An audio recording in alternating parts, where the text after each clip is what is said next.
Welcome to the ALP channel where anything is possible, and we'll talk about anything and everything. Tonight, imagine you're doing a little work in your basement, take your sledgehammer to the wall, going to try to make it a little bit bigger, and boom, you find an ancient underground city. That's what a man did, a Turkish man did in 1963. Uh, he was renovating his house. Let's see, Cappadocia. Cappadocia. I think I said that right. If I didn't, as always, I apologize for the words that don't come out of my mouth very well. Hey, he found a whole nother room. Uh, he did some more digging and found a whole labyrinth full of rooms. They say it housed over 20,000 people. That's a lot underground. But it's amazing, like all they had, and we'll talk about it. It was all the different chambers and rooms and what they had about, like I said, but we'll get into that. Uh, we'll talk about all we need to know about this crazy city that's 300 feet below the surface. Uh,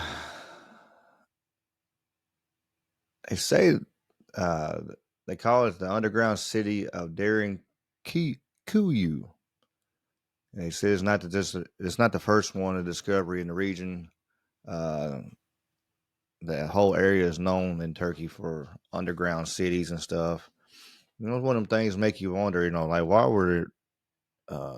was going on top of the ground to make people want to dig in the ground and so much labor extensive, you know, maybe the pictures from India where it looked like flying saucers were at war in the air, could be anything's possible. You hear that theory, of it. The reason people buy it was building underground was because there was ancient aliens battling out, for supremacy on here, and so the people that lived here, they actually was like, wait a minute, we got to be safe, and so.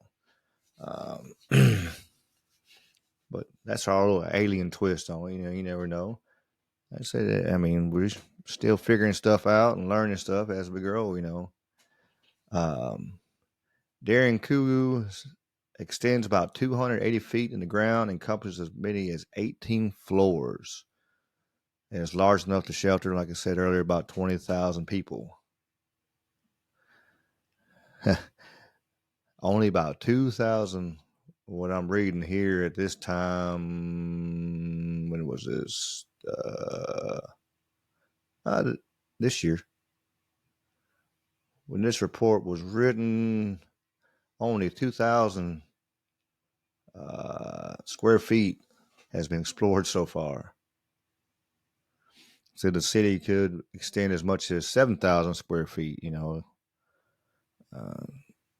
so they still got that's crazy to think about. Like there's so much more down there they haven't even looked at, and people haven't looked at in 2,800 years. That's just amazing. They say the exact origin and purpose of the underground city is still unknown. Uh, the Turkish Department of Culture placed the construction of the city around 2,800 years ago uh, by a group of people known as the five. Let me try to do this right. five. I'm sure PH. It's like an F. Rygians. Phrygians. That's what I'm gonna say. That's my final answer on that one.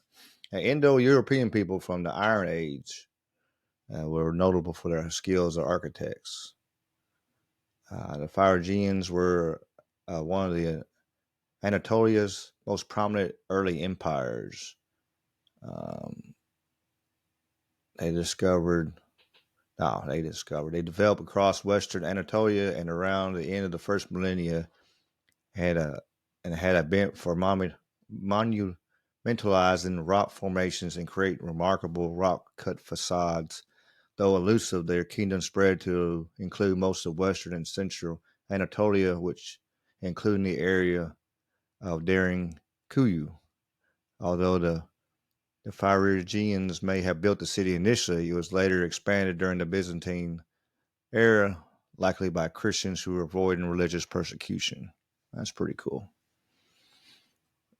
Churches on the lower floors of Derinkuyu support this theory. In fact, the city and the tunnels were used for a similar purpose as recent as the 20th century, when those avoiding persecution from the Ottoman Empire were once again hidden into the earth's surface. Oh, it makes me wonder, is it actually older than they think? They're putting it back to that one point, but you know, as you see, and more people use it over the years, and they keep on using it. It could be very well possible that it, it's very well possible that they did. People from earlier, you know, there are alternate theories regarding its origin. Some historians have thought that the city was actually built by Anatolian Hittites in the 15th century BCE as a way of escaping their enemies. Others suggest the caves were formed at the time as a mysterious Göbekli Tepe during the Younger Dryas event around 14,500 years ago.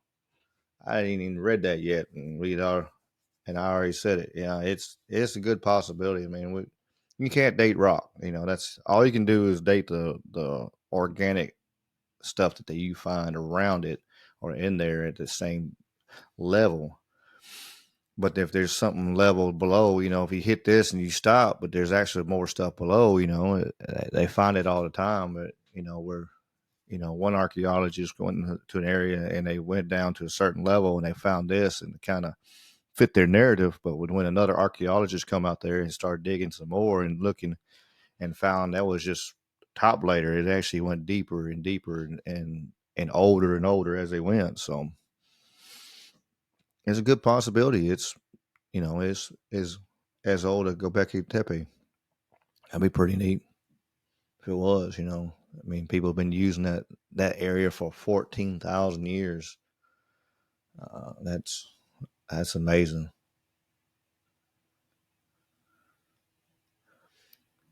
The Younger Dryas event theory, if you don't know what that is, it suggests that a comet broke within Earth's atmosphere and dust ensued, blocked out the sun for months, which caused like an instant ice age.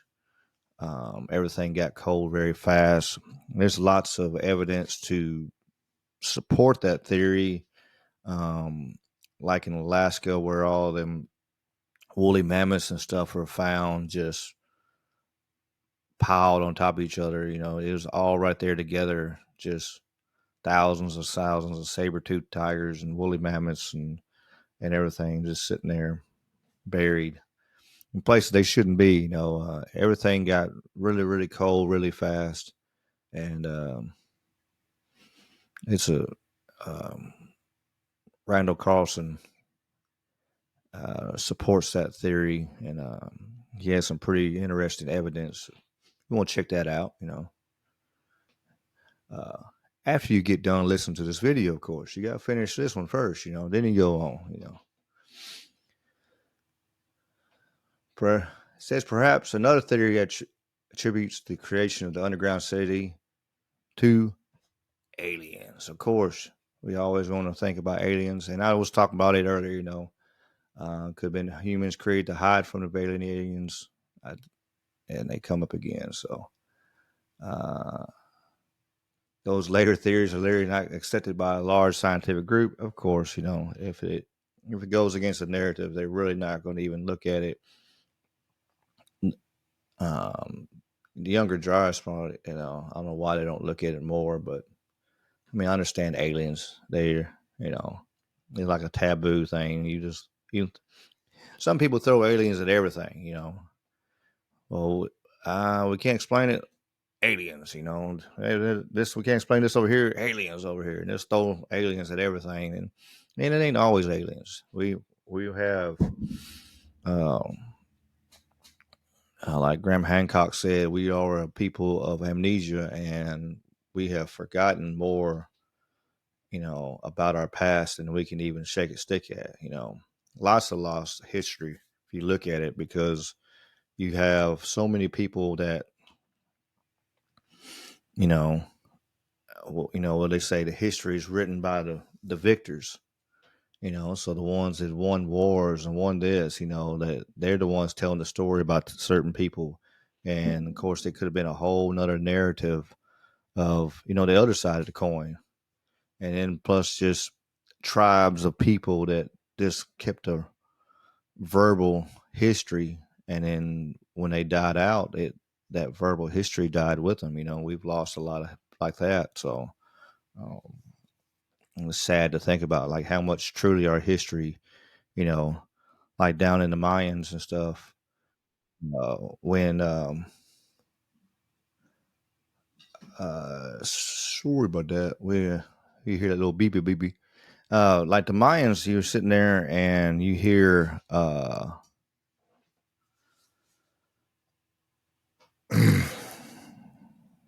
messed up my thought.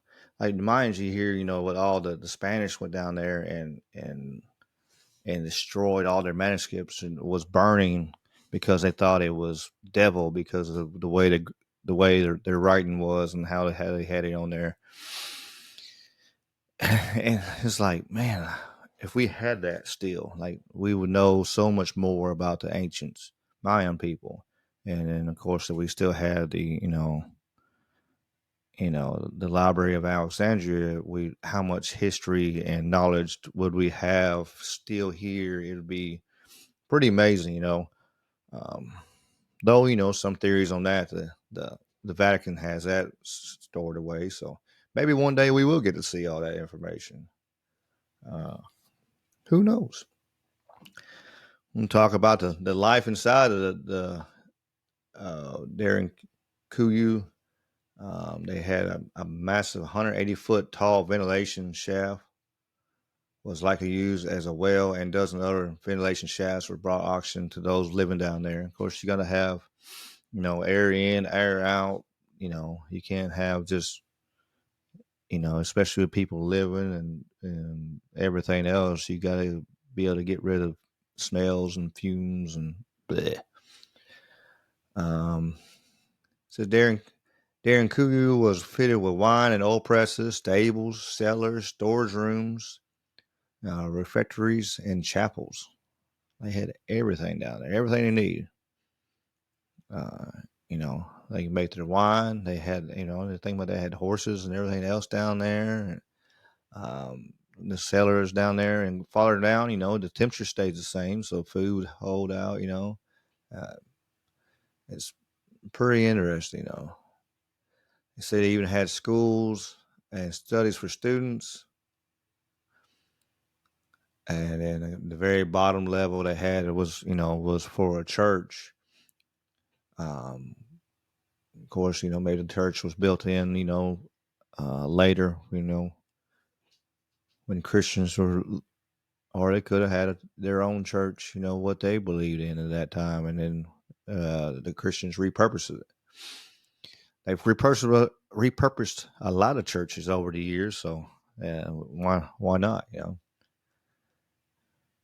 They say it's pretty neat that every level was engineered for a certain use.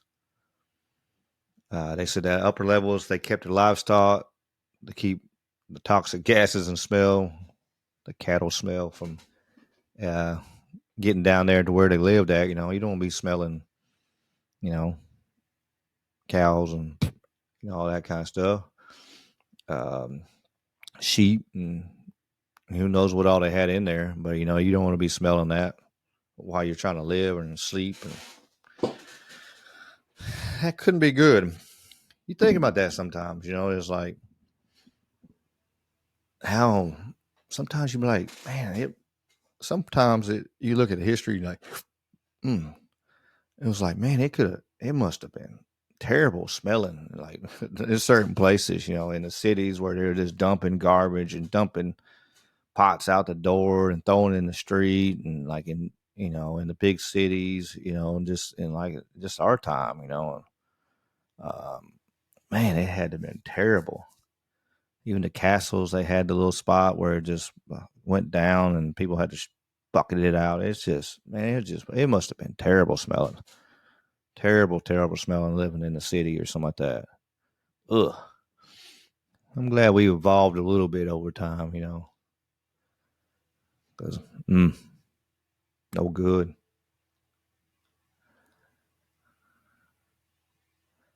The inner city held numerous amenities, including homes, cellars, schools, social areas, even a winery. And it said it was not used as a temporary shelter. I mean, they to this extent that they built it, there's no way it could have been a temporary shelter. I don't believe it.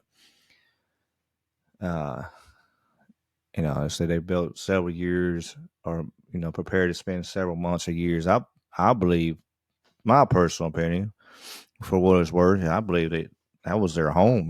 That's where they lived. And there was no doubt about it. But it says on the report here, it says the city wasn't without its faults. Underground naturally made it difficult to grow crops, and lack of plumbing system meant that most of inhabitants had to relieve themselves in clay jars. Yeah. Uh, Next part of this report is talking about how living there protected the people, and um, how it had narrow hallways would make it difficult to invaders and march in formation. So you'd had to come, and they would have to come in single file. Now, if you come in single file and you got people there, you can defend yourself pretty well. You can go through. They can take out several before they push through or something. Let's say the dim lighting would make it difficult for invaders to see. Inhabitants could block off passages with stone doors, and of course, people living down there would have been more uh, acquainted. I can't even speak today with its darkness. So you get used to something. You get, if you're living in the South for a long time, you get used to the heat, and you're not used to the cold. And you go up north, you're used to the cold, and you're not much used to the heat. Uh, so you get used to that darkness, and uh, of course, you go outside, you'd be like, bright light, bright light. You know. uh, Said these advantages probably were likely what led to ancient Phrygians underground in the first place, only later replaced by the Persians, the Christians of the Byzantine era, and others seeking safety below ground. Report says in 1909, the massacre of about 30,000 Christian Armenians in the city of Adana, may have been driven Cappadocian Christians underground yet again.